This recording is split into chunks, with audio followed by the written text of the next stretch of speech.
I'm Catholic, but I'm on behalf of one of my brothers who is not Catholic. He's atheist. Gotcha.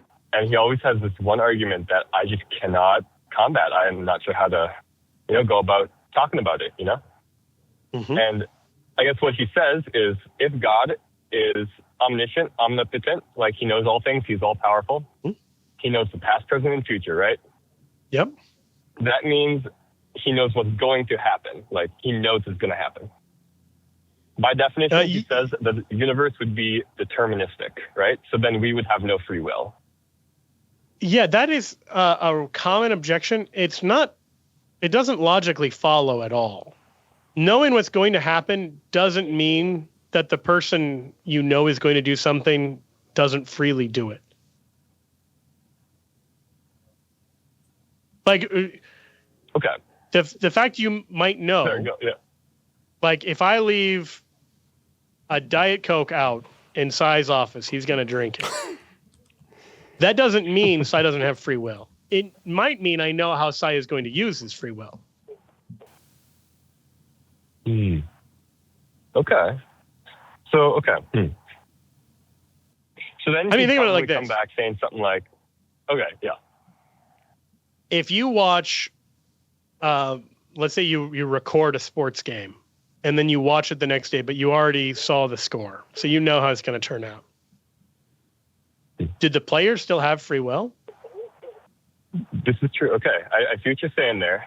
Okay. But he would probably come back saying like, okay, yeah, like, sure, they feel like they have free will in this, right? But like, again, like say I watch a movie, right? And the person, like, he does their thing, he does what they do, then I watch it again. Like, I know that they are going to do this. They can't do something different, than what they are already going to do.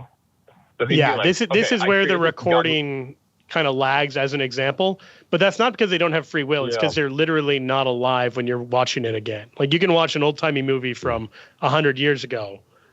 And so the issue isn't that they're like being forced against their will to do the show over again. It's that you're watching something that has already happened. So they're not free to do something different because it's in the past, but they were free when they did it to do the thing that they did. Okay.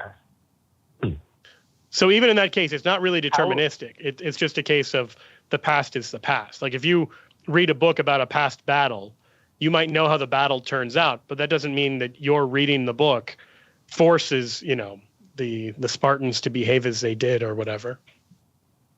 I see. Okay. Okay, that makes sense. It's starting to come together. Yeah. I'm just trying to think of how I would go about making that argument for him in a way that, he'd be able to. Yeah. An example I like to use from Greek mythology is Cassandra. So Cassandra was a doomed prophetess who knew the future, but no one listened to her. So she would try to warn them, and everyone just disregarded her warnings, and then they would do the things that caused the problem she was warning about. Now, her knowing what was going to happen didn't limit their free will at all. Like had they just listened, like it's not a true story, obviously, but it shows that it isn't like she's forcing this event to happen. She doesn't want the event to happen. Knowing about it doesn't force its occurrence.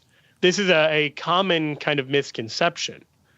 And in the case of the way God knows things, it's maybe worth pointing out that it's not really that God knows the future in a foreknowledge sort of sense like we would imagine, or like would be true of, Cassandra and the mythological example.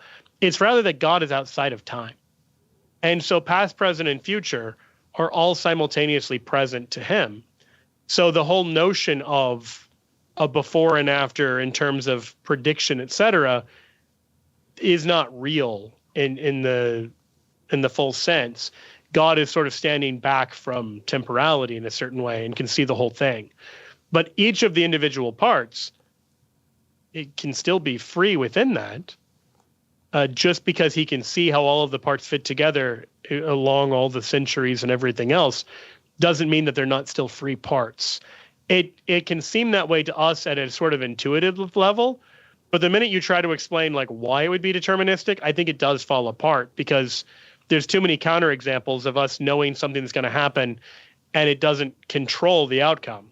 You're on a mountain and you see two cars going down the road and they're going around a big curve. They don't see each other.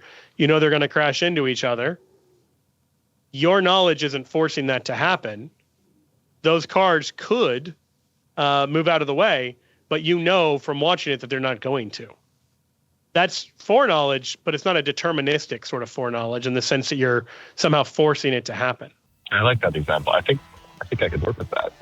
Stephen, I want to give you a lot more to work with. We have a book by our colleague Trent Horn called Answering Atheism, and probably give you some more things to consider in these conversations with your brother. If you'd like it, just hang on the line. I have to take a break. Right back with more Why Aren't You Catholic? With Joe Heschmeyer on Catholic Answers Live.